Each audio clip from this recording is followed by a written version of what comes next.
I know these times won't last, even though they've been tough. Just let them know my people been had enough. Tell them we gon' rise up. We gon' rise up. We gon' rise up. We gon' rise up. I know these times won't last, even though they've been tough. Just let them know my people been had enough. Tell them we gon' rise up. We gon' rise up. We gon' rise up. We gon' rise up.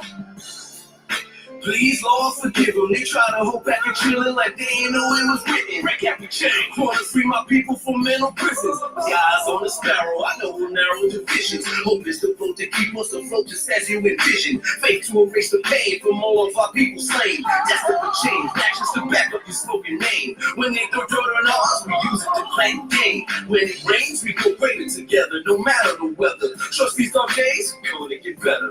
Know that love will be the light to guide all our endeavors. And even if the time should rise, we'll ride it forever. Why? We are mighty, we'll fight for our lives, cause we're dying to live. Future is ours, the timing is now. Life will be proud, saying coming through. We gave it our all, there's so much more to give. We breaking down on the wall. These times won't last, even though they've been tough. Just let them know my people been had enough. Tell them we gon' rise up. Yeah. Peace, and blessings, beautiful people. This is Soundbytes, international radio. Black consciousness is the claim. One world is the aim. We in here. This is Sirka Neferah reporting live to you. And this is to my right. I had to look at my shoulder. This is right. Neferah to my Auntie Ra. And we in here, Soundbytes International Radio. If you're joining the conversation with us, please like and share and comment and be with us this evening. We're gonna talk about some things. It's African Liberation Day. Woo, woo, in case you didn't know. So we're gonna talk about some things. Talk about what liberation means to us, what it means to you, what it means to us. all these different pieces. You know what I mean? So, join the conversation. Yes. We in here. Give us 1 second. And share with a friend. Share with a friend. Tell your friends. What do you want to do? Listen to Luke. Yeah. Yep. Yeah, I don't know. Go ahead. Oh. Yeah, you good. Oh. Yeah, so we in here. Share the post. Peace, Brother Curtis. To see you. Good evening. Yeah, so today, as I mentioned, today is May 25th, 2019. It is African Liberation Day. And we want to just give a little bit of context. We jump into context, right? Sure. All right, so Peace Earth's family. So basically, if you're not aware, African Liberation Day is May 25th. How did we get here, right? So I'm gonna give you a bit, a little bit history lesson real quick, show you what it's about. So African Liberation Day itself was founded in 1958 when Kwame Nkrumah convened the first conference of independent states held in Accra, Ghana, yes. And attended by 8 independent African states. Now, the 15th of April was declared Africa Freedom Day, to mark each year the onward progress of the liberation movement and to symbolize the determination of the people of Africa to free themselves from foreign domination and exploitation. Now, between 1958 and 1963, the nation of class struggle intensified in Africa and the rest of the world. In the 17 countries in Africa won independence, and 1960 was proclaimed the Year of Africa, 1960. So further advances were made with the defeat of U.S. imperialism in Asia and the Caribbean. Imperialism responded to this tide of victories by assassinating revolutionary leaders, this has been part of history, right? And sending U.S. troops to Vietnam. Now, on the 25th of May in 1963, 31 African heads of state convened at a summit meeting to found the Organization of African Unity, or OAU. They renamed African Freedom Day African Liberation Day and changed this date to today, May 25th. Now, and furthermore, for today, and within that time frame, you got the civil rights movement, you got all these different pieces of, liberation and like fighting injustices. We lost a lot of great, revolutionary leaders in that time, continuing on. But today, the African Liberation Day is a permanent mass institution in the worldwide Pan-African movement.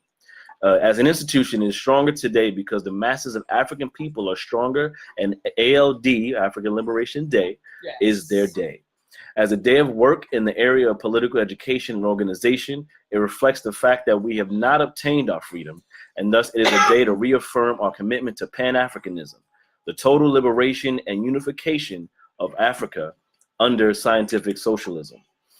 Now, with ALD, we also deepen our understanding of other just struggles and affirm our role in the world socialist revolution. This is ALD, African Liberation Day, speaking as the movement itself and institution itself. It is growing as the level of awareness about Pan-Africanism and the primacy of Africa grows. It is growing as progressive and revolutionary organizations grow. And lastly, it is growing as the masses make increasing victories against capitalism, neocolonialism, racism, and Zionism. So these are a few of the things we're coming up against. So now, what comes up for you now when you understanding that information that was given by ALD? And also, if you want to look at this information, you can go to AfricanLiberationDay.net. There's a full history and landscape of what goes on under African Liberation Day. So that's a little bit of brief history of what's going on there, and you can fill in the blanks of what we've been doing since then, since going in the 60s and 70s or what have you. Of our freedom, or working towards our freedom. The freedom journey. The freedom journey, for sure. Excuse me. Yeah. Suddenly I got something tickling in my throat. But so African Liberation Day, having been a journey and not necessarily a destination, particularly for people of African descent across the diaspora. So I wanted to actually share a context. So now we can take this information and synthesize it and what's happening in our social context of the day and the now, what's happening with us, which is the culmination. So I'm going to share a little clip from Dr. Umar Johnson, and he talks about some of the things that may not be impeding the quote-unquote liberation of African people. And he also has a context of what he believes liberation versus freedom, what it actually means, and we'll further discuss that. Let's take a listen to Dr. Umar's clip. We're not given systematic access to wealth. Let me give you an example. Chinese, Arab, East Indian, they come to America. They can walk into any bank and get a loan. Not all of them, but many of them. In fact, some of them don't even have to get a loan from Wells Fargo, Chase Manhattan, or Bank of America. And I'm just using them to make the point. They show up in America with a long line of credit from their native country. They come into the ghetto, open up 10 stores, 5 supermarkets, 3 hotels. Black folks still struggling. And then people look at us and say, you know why you struggle? Because you're lazy. The Chinese guy over here been here 5 years. The East Indian been here 10 years. The Arab only been here 8 years. He got 5 gas stations. What's your excuse? Let me tell you what our excuse is. We are systematically denied access to wealth. Do you understand? So we can't build that hospital they built. We can't open up 10 supermarkets. I can't get 10 gas stations in 3 weeks because you're going to routinely deny me access to wealth. You'll give me a small business loan. And here's the kicker. Let me ask you a question. Why would they give you a loan for student loan for college? They'll give you a car loan for the car. They'll give you a loan for your house. So you can get a mortgage loan. You can get a student loan. You can get a car loan. But you can't get a business loan.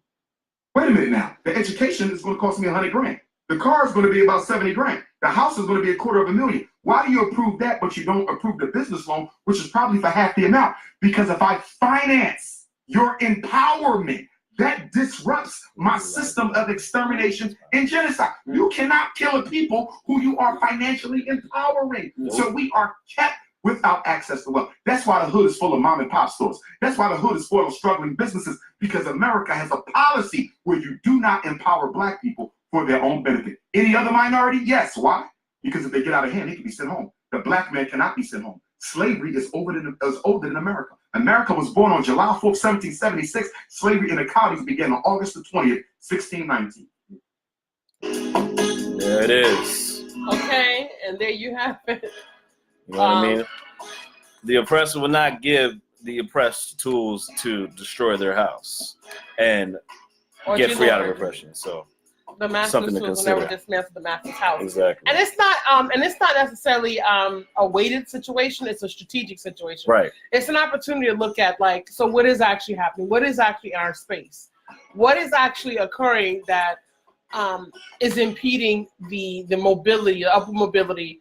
And how do we address those things? How do we create systems within our own community? Right. How do we unify our contextual mindset so that we can move as a collective body of people to create outcomes.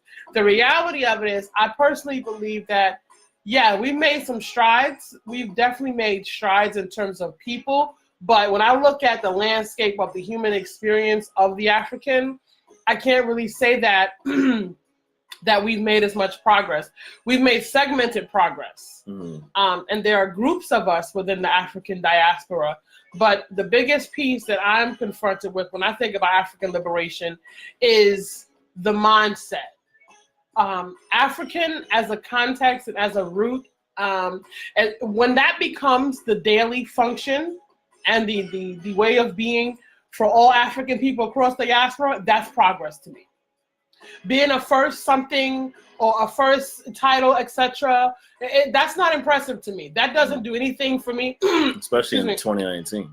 In 2019, after we fast forward from the consciousness that we know that dehumanizing Africans, legislating African as subhuman, training Africans and bringing them to this country as an American concept is all in contradiction to where Africans actually started from.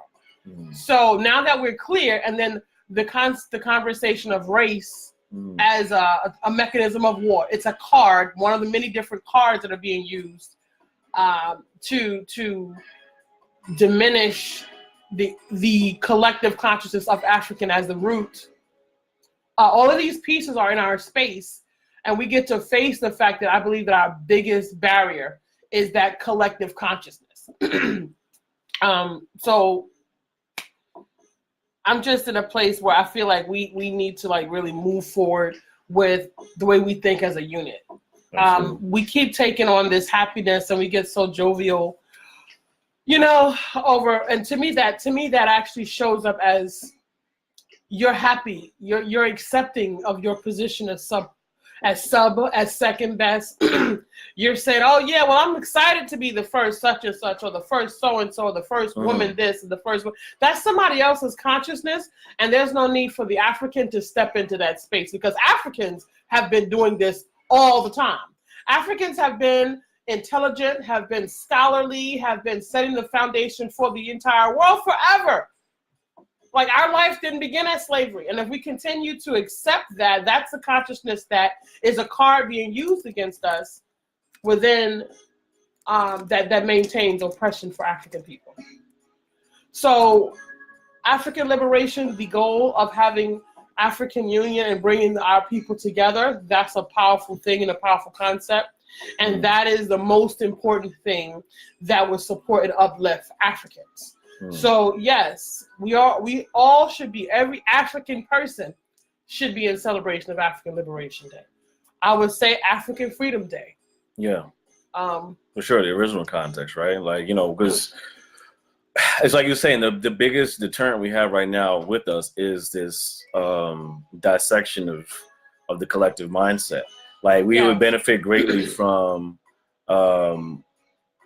consistent, regular unification, whether it be of our mindset, of physical connection, the village mindset, protection of one another, protection of men to the women, and vice versa to the children, and protection of what goes into our minds, which means education. How are we educating the future? How are we educating each other? And really loving each other and loving ourselves first. You know what I mean? Like, there's many different pieces to what liberation looks like, and freedom starts in the mind, right? It was my song lyric. Freedom starts in the mind and the heart, working in tandem, like working for something tangible. Right. So, but that's where it's at. You know what I mean? The moment you tie freedom into your mental state, into your mindset, and tie it into the compassion and the what you find in your heart as a human being, then you're working towards a steady stride on the journey towards what freedom and liberation get to look like for you and for the rest of your people. Right. And our people are our people, like brother and sister and things of that nature. You may not be like direct blood or what have you, but we are a people. And above all else, there's many different groups that, uphold their people first, no matter what's going on. Yes. They uphold their people first, their culture first. It's about, preserving that and maintaining the energy and the strength in what their culture represents. You know, we're living in a country, especially, you know, when we are, you know, in the tri-state, in New York, New Jersey, what have you, these melting pots of cultures. Yes. And what you see by and large is there's many cultures, whether it be Asian, you know, Indian, or whatever the case may be, Latino, that are upholding the roots of cultures. And while Black Americans have been able to consistently over time create cultures consistently, because that's what's in us, that's an innate thing, whether we realize it or not, tying it back to African history, whether it's in our dance, our looks, or what have you.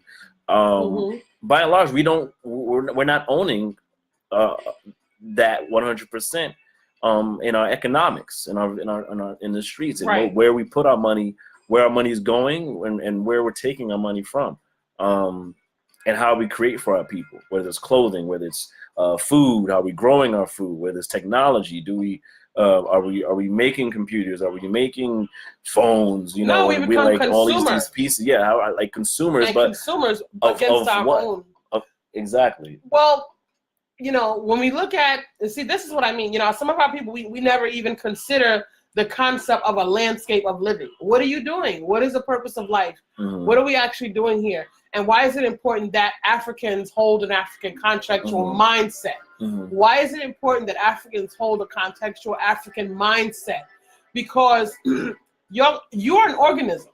You as a person, you know, like I explained to you guys before, you know, we fill our lives up with baby showers and marriages and all these things that attribute to culture. Those are cultural things, because there are also communities of people that they bring in the birth of a baby differently.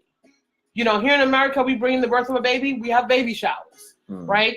Other people, different ways that they have marriages. Other people, other ways they have government. They believe like these are the things that are culture. They dress differently.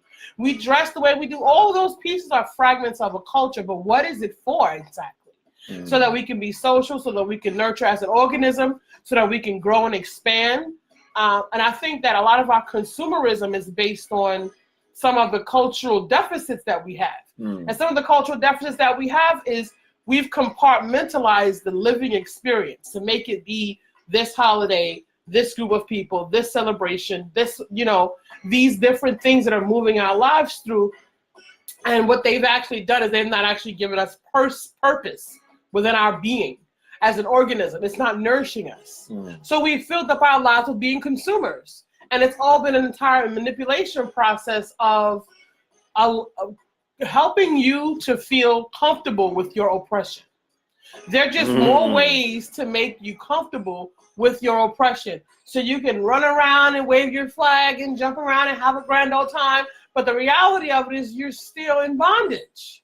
You just accept your oppression because we can hang a little accolade on you and say, oh, you're the first to do such and such. You're the first to do this within a context of race as a weapon. You're the first to become a woman XYZ or a Black person XYZ within the context of a white structure that says race superiority matters. So now we're going to give you we're going to hang a little something on you that says you're the best and you're the first here. So everybody applaud such and such, because such and such in 2019, after we've come to all of these revolutions and evolutions of mind and consciousness and information, we're going to be super excited that so-and-so gets to be the first such and such. Like, it's disheartening at the greatest like level, because it's like, I don't know like to what say.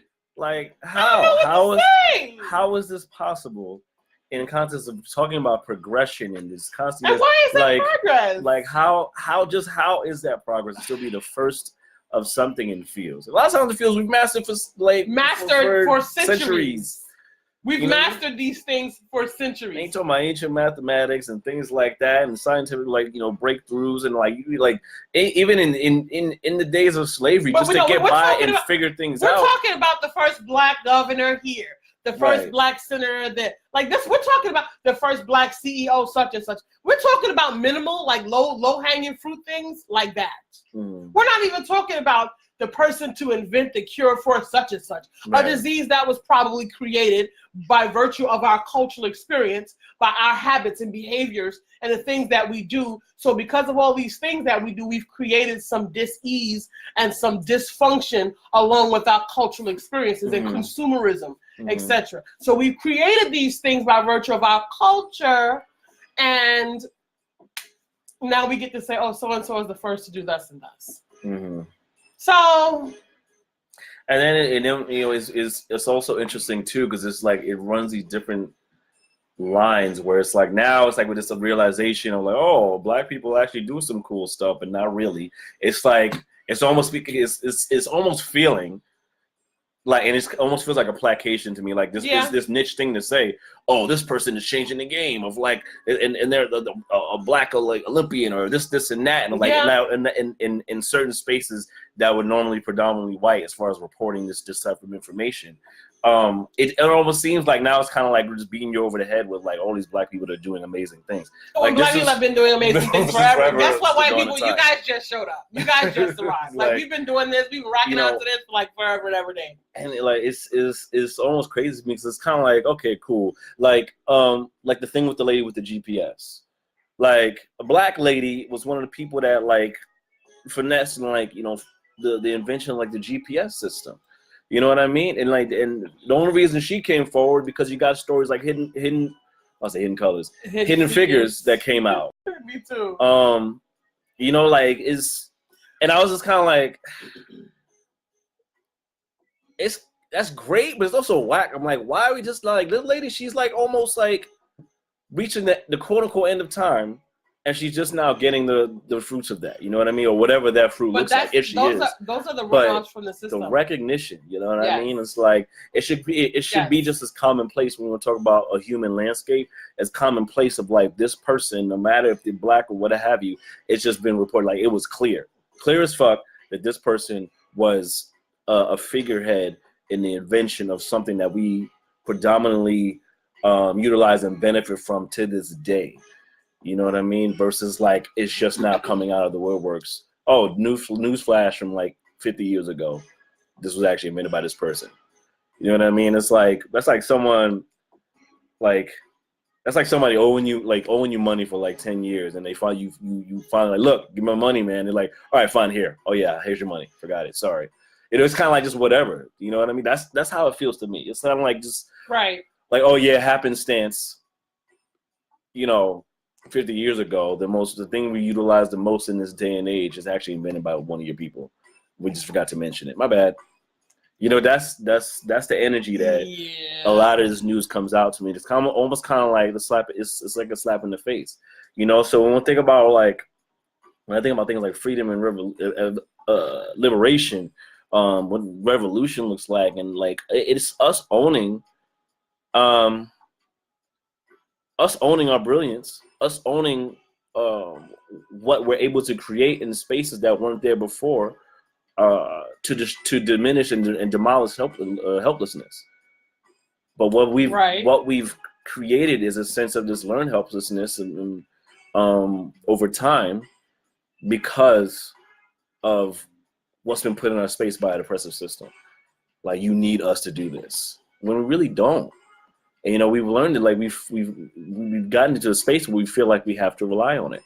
I remember when the whole thing about blacking out for Black Friday, and like not spending any dollars, $3 trillion of the money of black money is going into other businesses and we're liquid money. And, you know, the idea like, well, let's black out. Like, we're not spending any money on Christmas or not spending any money on Black Friday. And, you know, just like it was disheartening to me to feel like people like, well, how am I going to buy this? How am I going to buy X? How am I going to buy Z? Because we don't know that these things can exist and come from us. And we haven't been acclimated to the idea of creating enough of these things for us. Groceries, clothing, toys, electronics, all these things, we wouldn't even know where to begin to find it. You know what I mean? And like, well, I think it has a lot to do with us changing our value system. Yeah. So for one, the reality of it is I can trap you. Here's a box. Mm-hmm. And this represents the system of the matrix. Yeah. I can trap you in that box as long as you need stuff in that box. If you fail to have a need for anything that's being offered to you, there will be no sense of control. I couldn't control you because black folks, listen, I got to go to work. But you know something? If you knew that you could depend on your brothers and sisters in the village to support you, or that we would all come together collectively with our resources, you could fight. You could fight the good fight, right? You could be a part of that. But see, this is why I mean that we could. Our greatest impact will be a collective African mindset. For sure. And then, what does a collective African mindset mean? Because it's more than just clothes. Right. It's more than just hair. It's more than just like going to African parades. It's actually a sense that comes from your heart and your mind, Sawabona.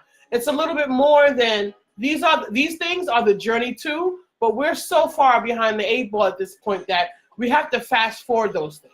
We have to get into the real meat and potatoes and do the really heavy lifting, which is shifting our consciousness inside of a need base of this system.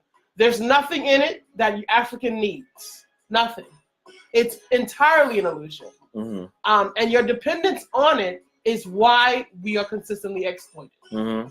If we understood that, okay, the holiday, your calendar are all, they rush you through your life, one holiday to another, and then they fill in all these activities like baby showers, weddings, and graduations, and all of these things that we put so much weight on. And I'm a proponent of education. Malcolm X also, the African has the strongest asset is in education. And education is a learning. What do you do with that learning? You apply it. It is the way you create and synthesize and garner wisdom so that you can implement strategy. So I do not negate the educational experience, but understand where the educational process of the oppressor actually ranks on inside of the African context. Okay? Because the strongest likelihood is if you're a vessel that needs to be filled, you're going to be filled with whatever the oppressor puts in there, and it will give you the inability to have an African consciousness. That's why so many of us have such a great heavy lifting. And a lot of us uphold a lot of white supremacist like concepts, even as black people, even as even other cultures, like Asian people, Indian people, Spanish people, like Latino people, like we don't even realize how much of our own behaviors are upholding white supremacist oppressive systems that have been put in place. You know, the idea of like what's the standards of beauty and all these different things, like, what does it mean to be clean cut? What is it like? All these things are like not, wearing a suit for the job. So wearing a European suit suddenly makes me intelligent. That means that in order for me to sit to the table, I have to wear a European suit.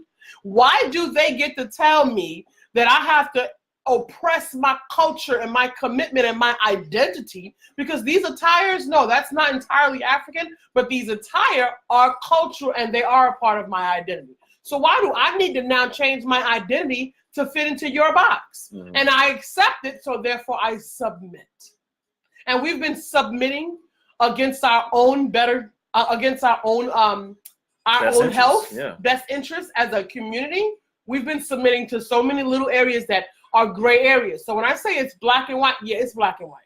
Because those are the gray areas that we've been dipping into that has unfortunately been contorting our consciousness and now allowing us to have access to our African cultural context so that it belongs to our hearts and our minds. You said something about, like standards of beauty. Right? Yeah. We recently saw a clip of Halle Berry going on the red carpet to an event, and there was 2 black reporters. And, the Asian woman, she had a phenotype of an Asian woman. I don't know what her background was, but she had a phenotype of Asian woman. And she rushed, Halle Berry on through and said to the black woman, oh, no, she doesn't have time. And she walked up and she looked back. I guess she may have heard in the distance and then looked back and saw the black woman say, oh, no, I have to go and give an interview to my brother and my sister. I can't pass by my people. And she walked right over to the sister and did an interview with her. But why? Why? Halle Berry did this? Halle Berry did this. Oh. But why? Why would this woman, and see, this happens all the time. People who are not all white folks are in that space, but there is the white system of oppression that is always present. Right. Whether it's a white, black, or red or yellow person, it residual. Really doesn't matter. It's residual. It is an autopilot. The system is in autopilot. Yeah. And it shows up on any and every one. And it's always okay to diminish an African person, a brown person. It's always okay for anybody, anywhere, anytime to always diminish an African person. And I have to check folks on a regular basis like, hold on. Excuse me? Hold up. Because you got the wrong one, my sister. Like, I'm not here for it. Right. And I'm here to check your consciousness and bring you forward. Right? And it doesn't have to be all of this, because at the end of the day, inside of the white consciousness, the moment you open your mouth, no matter how timid or whatever your tone may happen to be, it's gonna frustrate somebody. Simply because you're just not going along to get along. You're not holding your position. You're not happily oppressed. There are even study books around the country that talks about how happy the slaves were and how much singing they did and playing the fiddle. That's scary. They played the fiddle and all these things. And it was very ironic to me that this happens to be the conversation when I also see pictures of the bullwhip where they ripped the whipping posts. So the Africans were so happy. What did you need with a whipping post? Right. And what is this bullwhip? Like literally ripping off strips of. You ever had a mango? You rip off strips of a mango, pieces of skin from a mango? The bullwhip grabs the skin and peels it back, just like peeling a mango. So, and that's well documented imagery. Even if there's Texas laws, there's well documented imagery of how these people were treated. So it's like to sit here and paint such lies of they were so happy, they filled out applications to slavery. How does that work for history? Then you're distorting the lines, for what purpose other than to diminish any type of feeling of empowered. Everyone else gets to feel empowered, but even the young black mind, and then they grow up to be in this system of what you call modern day slavery of just be subordinate, be suppressed, don't even think about even trying to be in a space that's anything remotely black or African. In this European context, that's been placed in this dome that's been placed around really many parts of the world, not even just the U.S. Yes, many parts of the world, because you can go to Caribbean and see certain pieces too. I see somebody talk about Jamaica and things like that, that colonialism that's Africa, Nigeria, all over. It's you insane. know what I mean? Look at what even looking how this idea of allowing others to diminish the richness of your own culture. Look at what's happening with China in what is that? Kenya and are they Uganda? Uganda, Rwanda. Just Uganda. I think it's. But I know in Kenya they're talking about employing their China language, a second language. They're getting ready to make Chinese, Mandarin, I think, a second language in Africa. How does this happen? Right. This is because your focus is on shuffling through these cultural things that I promise you your entire life, if you never attended a birthday party, you'd be fine. If you never had birthday cake, your life would be so fine. You wouldn't be missing a thing. Now, what happens is your emotional attachment to a birthday party. The fact that the people that have birthday parties, a whole bunch of people come to their party, make them feel special and appreciated. So if you don't have a birthday party, that gives you the impression that people are not caring for you. Right. That makes you have some emotional attachment to the experience. That's why the system is a residual. This is why it anchors people into it. Because not only is it actions, it's not just here's a pen, put it over here, take this pen, put it over here. It's not an activity that way. It's actually some emotional attachment that's bound into that space. So once you wind people emotionally into these things, this is what makes the heavy lifting piece, to be able to walk away from a Christmas. Since we clear, we understand the story of Christmas, but Black people consistently perpetuate this illusion of Christmas to their children. And that is not happy. It's not helpful. It's not African. It's built into the school. It's built into your educational process. Every year, they write on the construction paper and trace the finger and make a turkey, stick it to the paper, put the little feathers on it, put the little macaronis on it. Every year they make the Easter baskets in school and they make eggs and they have an egg hunt. These things are threaded into your culture. And what exactly does it do for the young black child? It has absolutely no help. It doesn't elevate the African child's mind. So in my opinion, it's black or white. It helps or hinders. Mm. And if you start this child from 7 years old with Easters and Christmases and Thanksgivings and all of this foolishness, by the time the child is 35 years old, creating an African contextual identity becomes heavy lifting. And if understanding who we are as African, Afrocentric people, and genetically throughout just how we're built, we're a relationship-based people. By relationship, what does that mean? That means connecting to humans. What does that mean? That means emotional attachment. So everything we place has an emotional attachment to it. So when you pull at those heartstrings of a holiday and the meaning behind that holiday versus what does it mean behind your connection with the people? Forget the holiday. Forget the holiday existed. What is it? What is your idea of let's say your idea of a Christmas every single day as far as the relationship with the people that you're with? Versus, never mind, it's cutting the tie from that image and bringing into the landscape of your community, of your people. How do you get that love every single day, that richness, that excitement, that joy of being with your people and your family for the sake of the African-centric energy, village context. The village context, Absolutely. exactly. Versus it's tied to this holiday, and then you don't see each other again for 6 months or until the next birthday or holiday, and then our relation to each other is relegated to these points in time that were designated not even by us, and it's inauthentic. Because half of these folks, you're gonna talk about them all year long. These kid folks are your own. But then Easter come time and then y'all just play, and everybody want to poo-poo and play nice, which is inauthentic. I'm not here for it. Right? Any other time of year, you're not checking for me, so miss me around Christmas. Thanks. And I think the important. I'm just saying, right? Real. It's a thing. No, for real. If you're not going to see me for 363, then what are you giving me for these 2 days? Christmas Eve, Christmas, whatever the case. New Year's Eve. New Year's, we partying up, and then you're spending so much money. Spending money that's not going to you. We are consumers.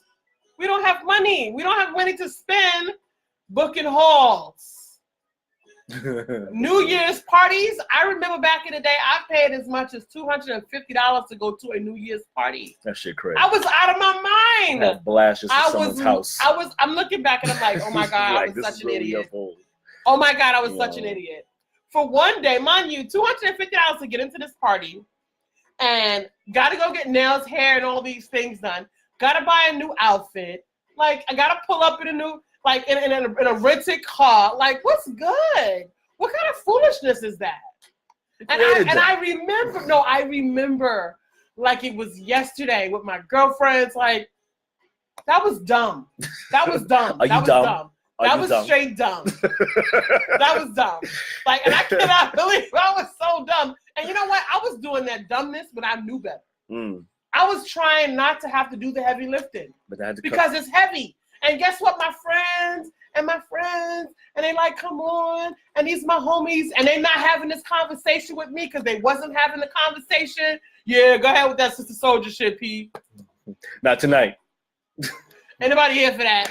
Not tonight. No blackness tonight. Nobody want to hear that. Go ahead with that blackness. And then by virtue, like I was saying, the relationship piece, by virtue of keeping up appearances, you're left with this idea of compromise. There's this idea to compromise with your people to uphold oppressive ideals.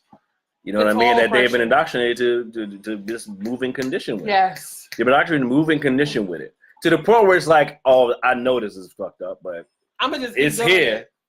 What I'm gonna do? I can't do nothing else. You know what I mean? I can't. Because African people ain't over there really having fun, and I really ain't getting ready to go over there and do that African dance stuff. Listen. I can't do no twerking. I can't have my mini skirt on. I can't show everybody all my cooch because I got my skirt 2 inches from my kneecaps, and all these things. I can't do all that stuff and be, powerfully African. Yeah. That's not acceptable behavior. I want to be raunchy. I want to be out here, dropping like it's hot. And see, these things, there's a contradiction in the space. Because when you get your crown on, it awakens an uprightness and a balance within you. It calls you forward to be at your highest possibility. So you say, oh, I'm the king. I had a black person, Black people running around about I'm the heir to the thrones of kings and queens. Guess what? You are. But they say there were only about 1% of actual kings and queens. Like most Black folks were, you know, they were actually farmers. Like, and I'm all right with that too, right? Farmers, right? You out here tilling the land. I got you. No problem. Maybe hunters or what have you. That's fine. But the point of it is the cradle of humanity that gave birth to the world and brought intelligence to so many pockets of the world. Yeah, that's my stock. I come from that. So I can say that. That's the cloth. So that's not the space for the twerk. And, you know, and then guess what? In the African context, they have a dance closely related to that women did together, right? Women did it together, you know, and it's just for us to really look at ourselves in our African context and like strip away the oppressive system because it only works because as Don Pedro Ruiz says, what are the 4 agreements? What are we agreeing to? We are agreeing to participate.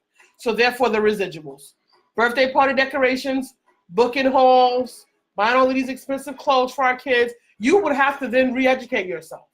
You would then have to re-educate your children.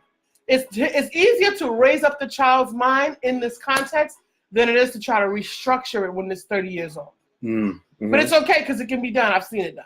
Yeah, it may take some time, but you know, It'll be some time. And it's a willingness to do the work and a willingness to, the biggest willingness is to get uncomfortable with the information, because once you're uncomfortable with it, that means you want to do something to end that discomfort, and then you don't want to do is run away from it. The only way you'll destroy that discomfort is by unraveling what's making it uncomfortable in the first place, right? Versus trying to hide from it, because it will always come back to you.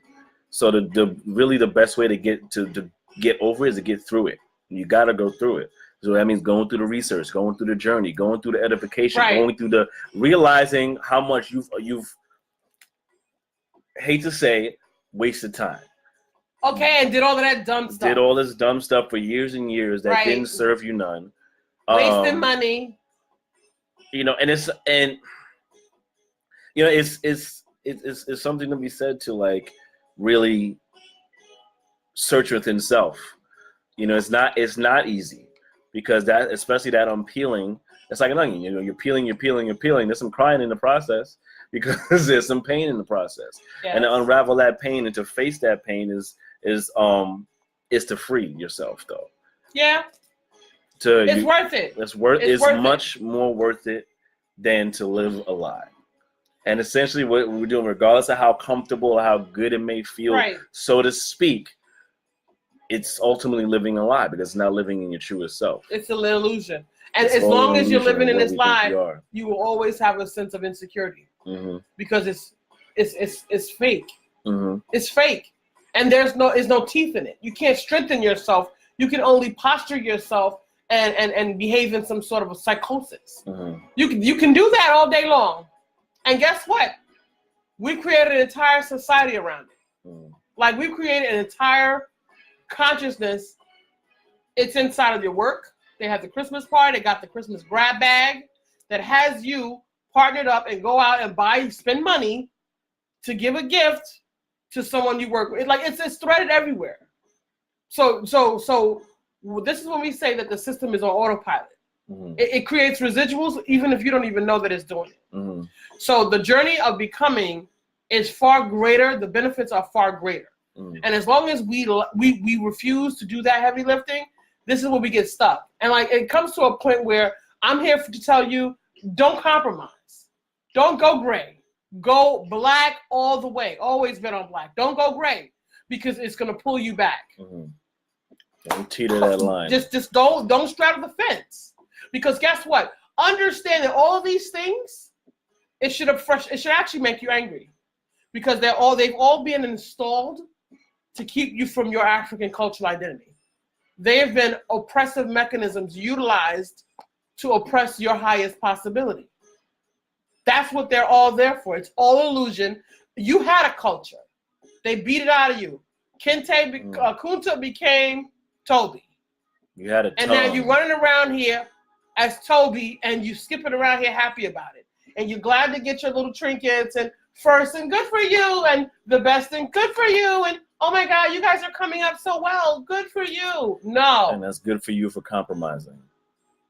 Good for you right? for compromising with the system. Confidence can be built in that. Mm-hmm. There's always going to be insecurity inside of that Mm-hmm.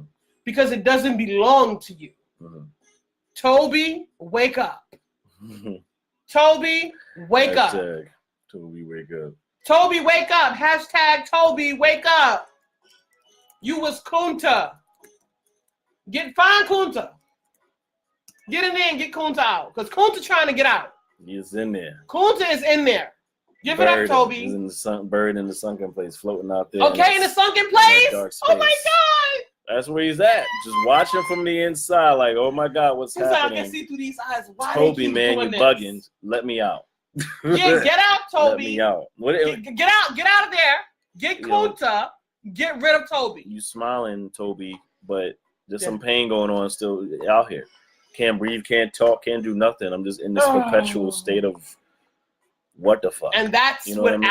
African liberation is all about. That's what it should be. Exactly. What did James Baldwin say? To be black and conscious in America is to be in a constant state of rage all the time. So that's what it is to be African, free in this America and across the diaspora. And you can enjoy it. Get Kunta. I feel like you can enjoy it in the space of like, once you gain an understanding, it's like you gain an understanding, you stepped outside of the matrix for long enough.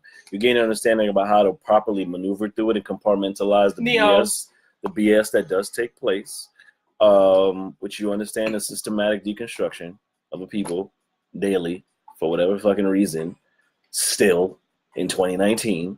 But when you understand how to maneuver through the space, it does make it, from our experience, and personally from my experience, it does make it easier to maneuver through because you understand that there's a certain psychosis taking place without getting too angry of like, damn it, I wish you would wake up. It's understanding why.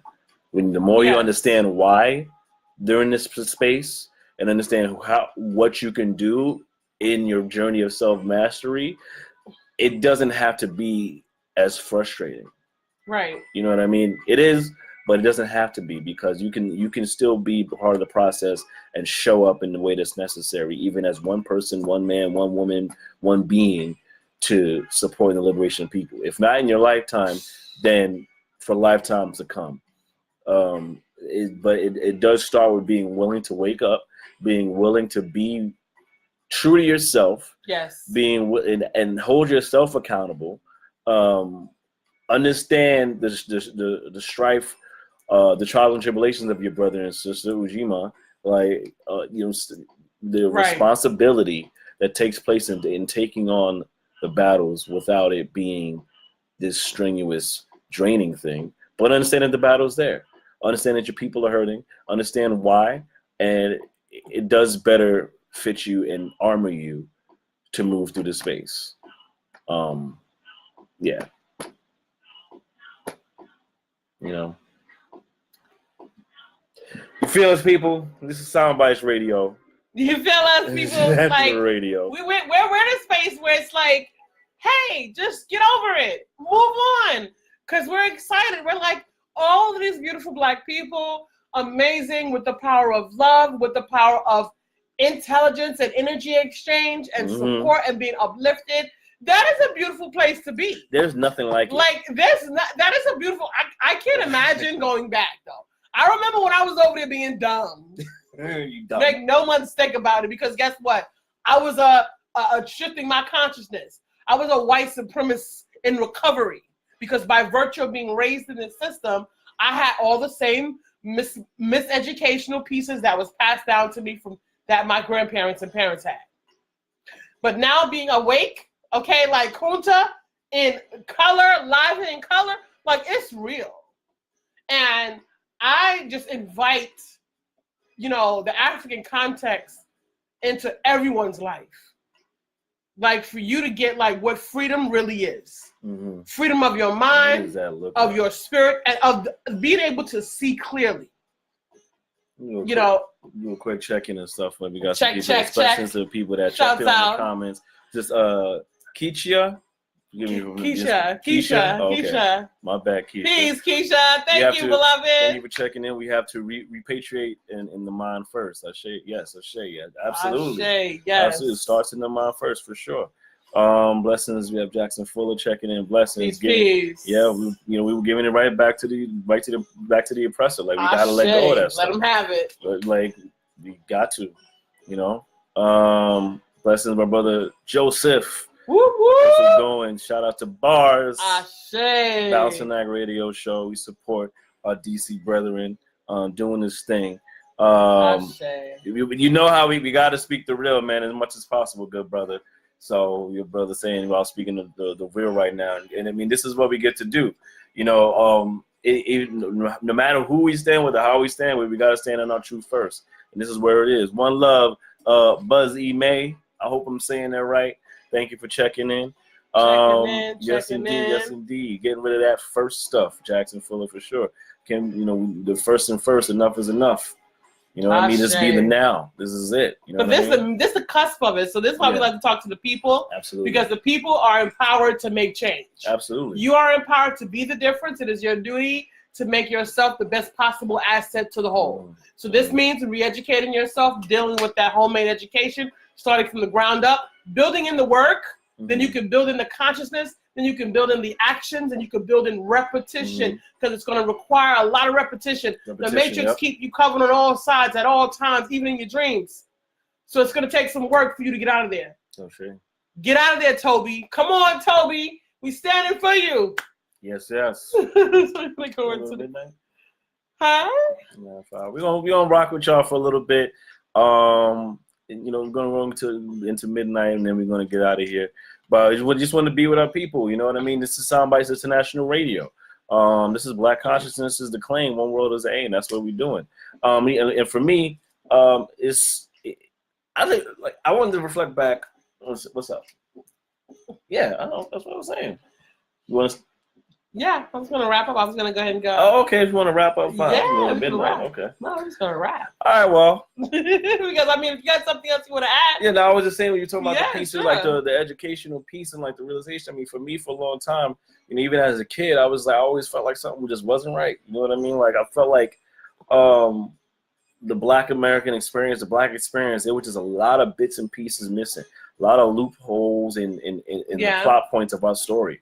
But I never was able to gain the context to frame it and understand it and how to articulate it. And, the past few years alone, it's been a lot of research, a lot of deep diving in self, deep diving in communities, and and then deep diving with you, and then deep diving like all these like in that unification, and working on this together, working with our people together and bringing that together. Like that's been the biggest educational time in my Black ass life. Okay.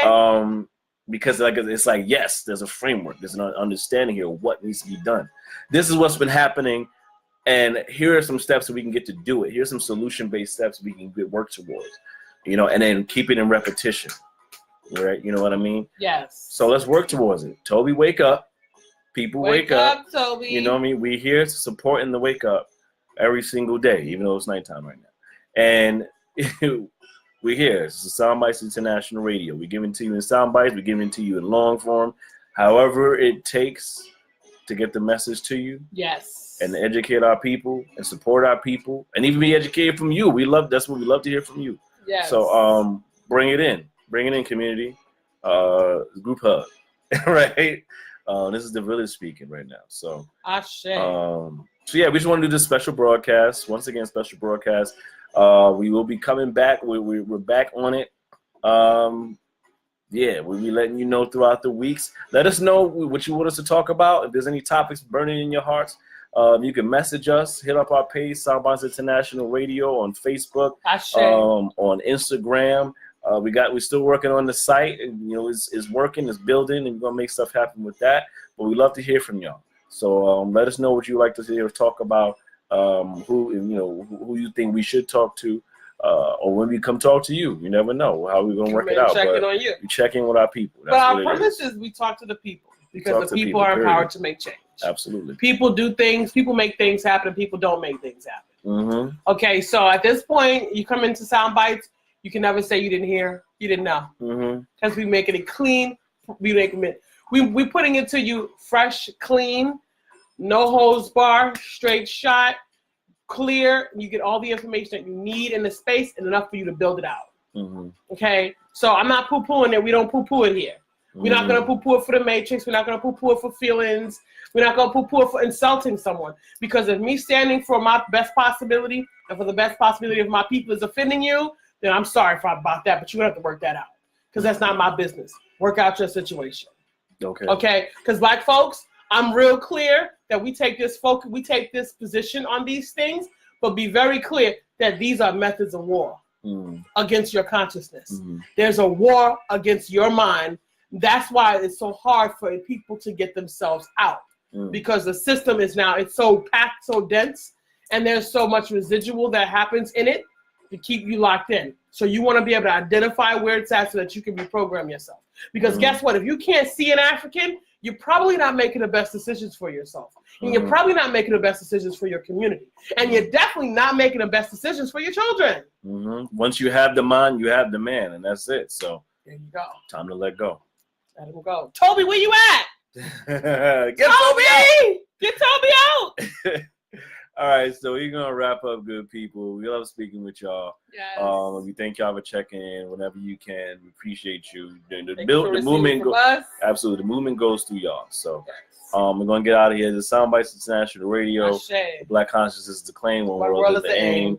We'll be back with you next week or, throughout the week. You know how we do. Yep. No, tap is that. So we're going to close out with some music. Yeah, sure. Let's jump in there, too. Yeah. Pat P. That's me. So, it's Revolution music, y'all. So, we're going to close out. This is In Search Of, off of Revolution Legacy Volume 1, Revolution. And we're going to get up out of here, y'all. Check in with us throughout the week, every week. Soundbytes International Radio. One love. Hasir Ka Nefera, Nefera Tuma Atira. Peace and blessings. Peace and blessings. Enjoy the tunes. We rock out. One love. Peace.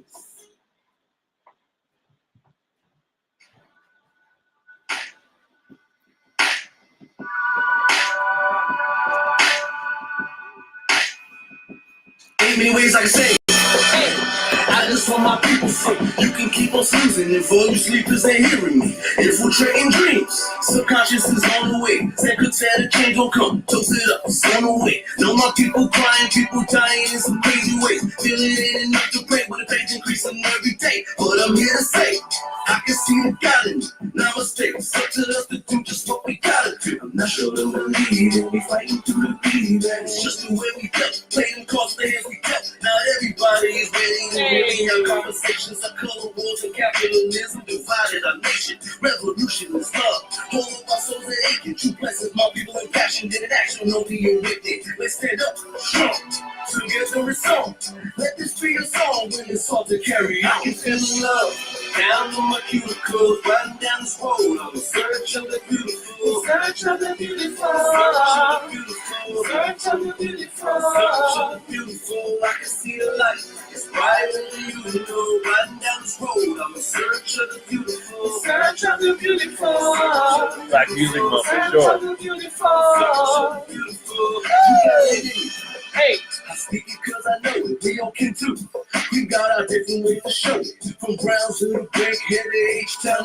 Hey. Love is open, in your heart and my focus. This song here is the opus. To man, all my hearts are broken. Love our speaks what can't be spoken. When high vibrations are spoken. If I could travel the world to move every boy and girl, man, woman, whoever the aim is, so all be better. Whether it's cash, pounds, peace, what up, on tip or your root. I show my people love, no matter the trouble they go through. It's common ground we share. Even with those that don't know you, with egos out the way, you see just how well the social, why embrace all the other, you all of the beauty living, recalibrate the mind, redoing somebody giving, our differences ain't a hindrance, to coexist and see, it's what makes us so unique, it makes the puzzle come. I can feel the love, down on my cuticles, riding down this road, I'm in search of the beautiful, search of the beautiful, search of the beautiful, search of the beautiful, search of the beautiful, I can see the light, it's bright. You know, riding down this road, I'm in search of the beautiful. Search of the beautiful.